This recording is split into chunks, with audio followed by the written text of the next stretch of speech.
Jelly Roll. Yeah.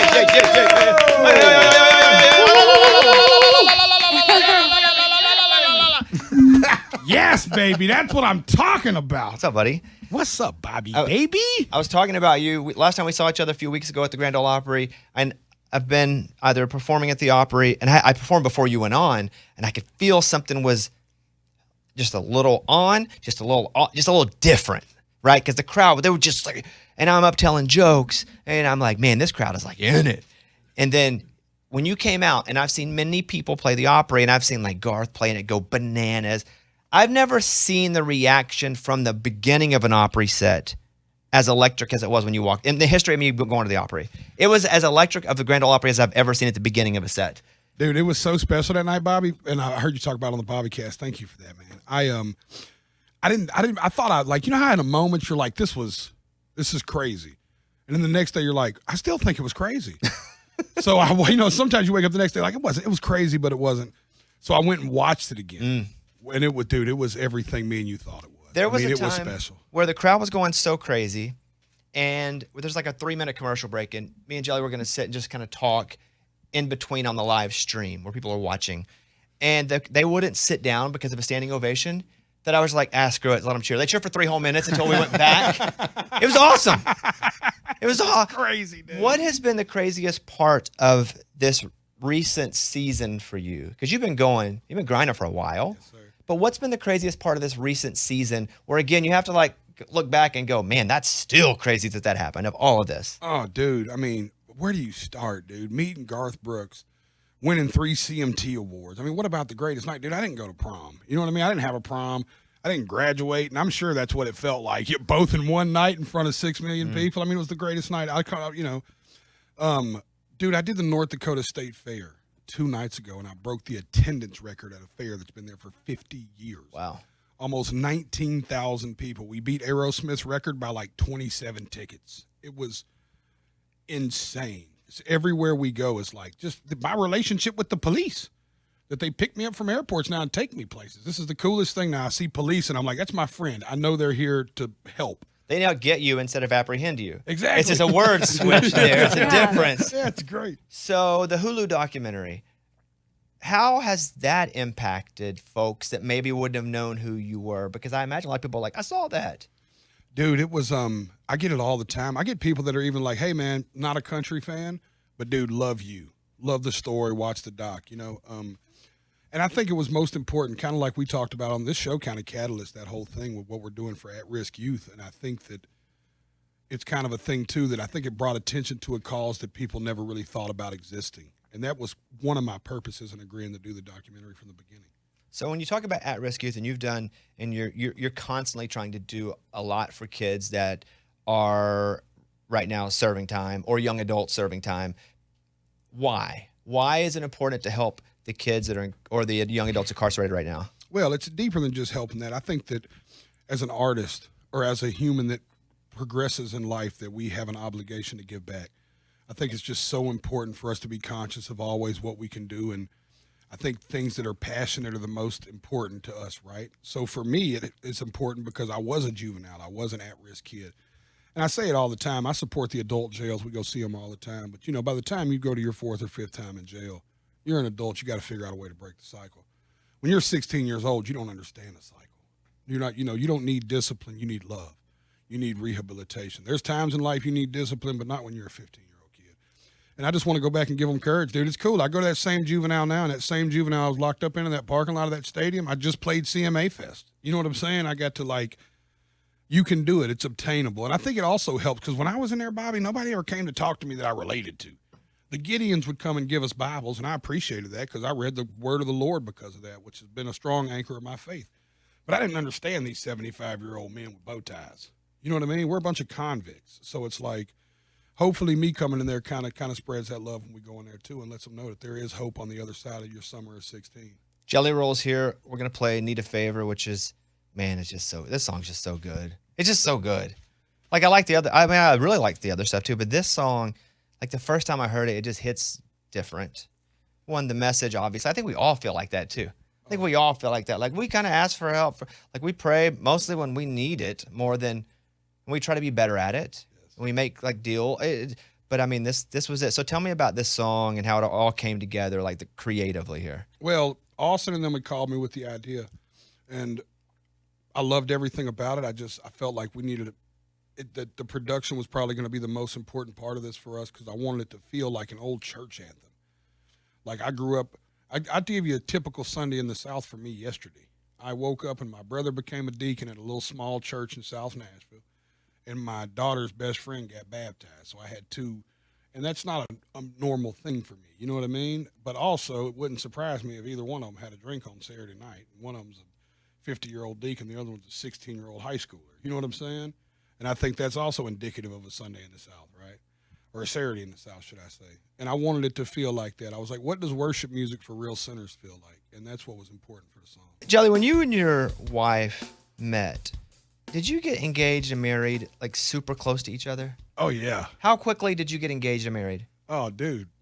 The same night, I guess, technically. Well, so I was at the What do you mean, I guess, technically? So we got one of them old stories that we don't know our anniversary. And this is why. I'd asked her at the Tin Roof here in Nashville to marry me. And one night we were in there drinking, and I was like, we were just talking about it. I was like, we should just do it. She was like, I'm in.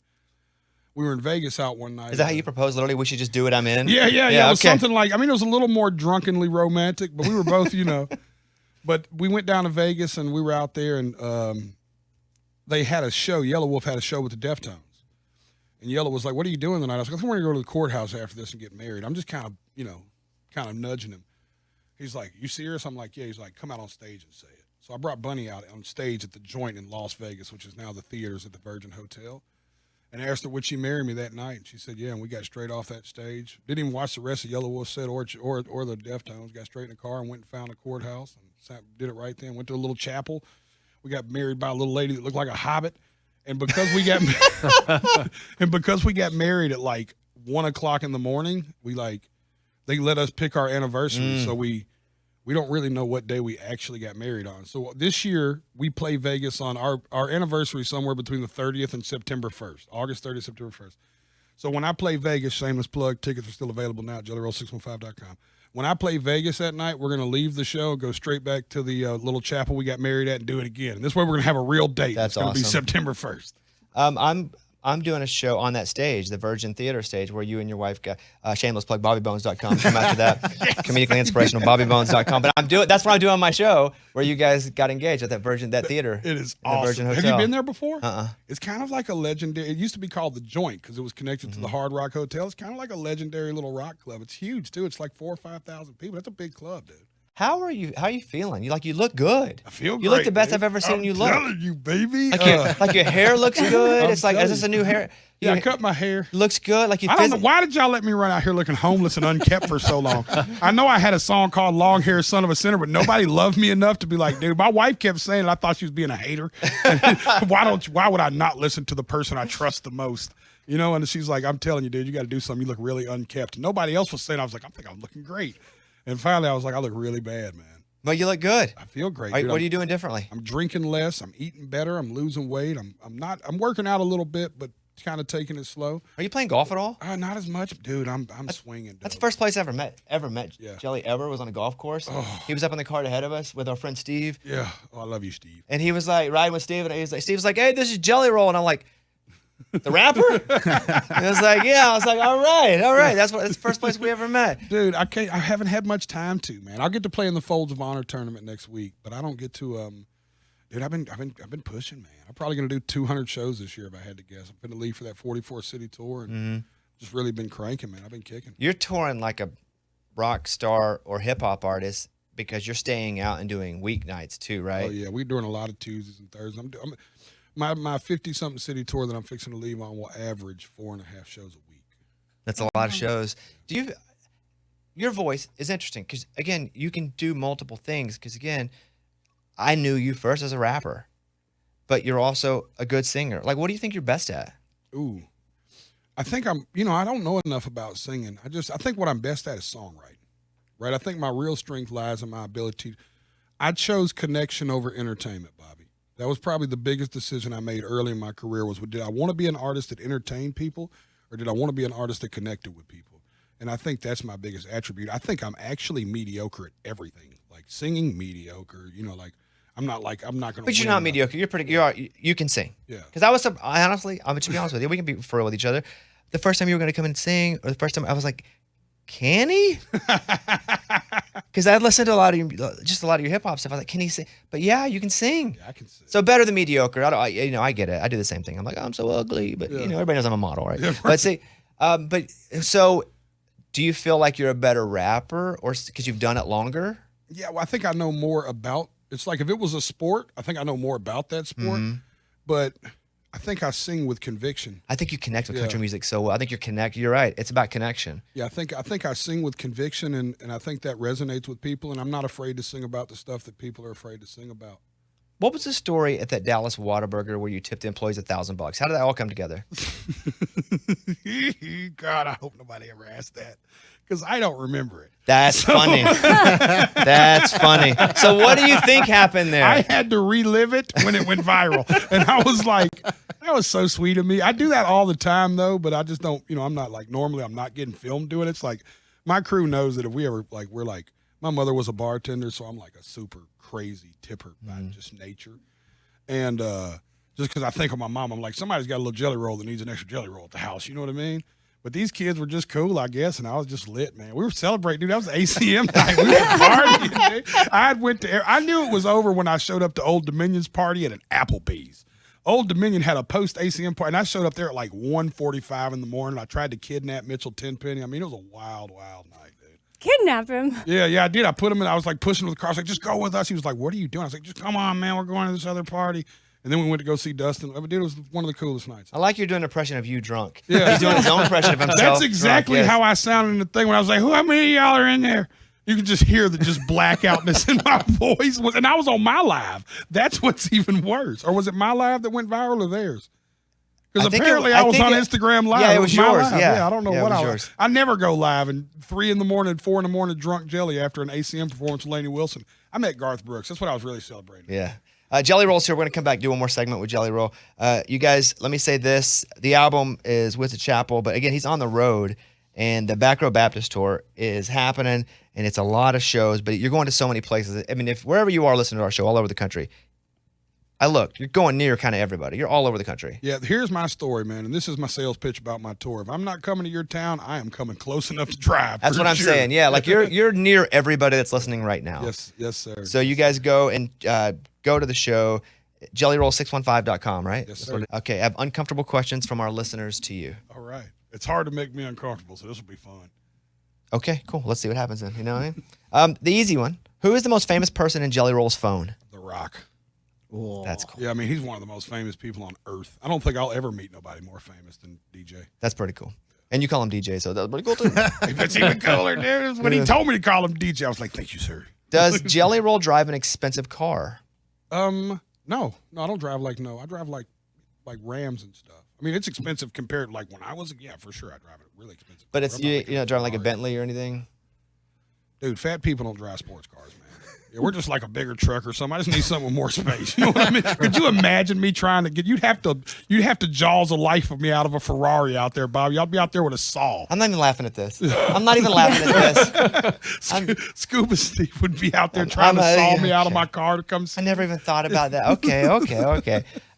Does Jelly Roll have any? And don't mention them by name, but are there specific executives who told you, "Hey, you're not going to make it in country music because you're not what country music is"? Oh, dude, 95% of the labels in this town. So the non-uncomfortable, then who believed in you? Jonathan Loba, Joe Jamie, and Adrian Michaels from BMG, Broken Bow Records, bet everything on me. They believed I wouldn't blow their relationships, and I owe them my life. Loba, I love you. Joe Jamie, I love you. Carson, I mean, that whole staff. The radio team's the best. I love that label. Jelly Roll posted a TikTok of him getting on a private flight. Does he fly private to every show? Not every show, just the shows where I can't make it on a bus. And finally, what's the most amount of hours Jelly Roll has stayed awake for?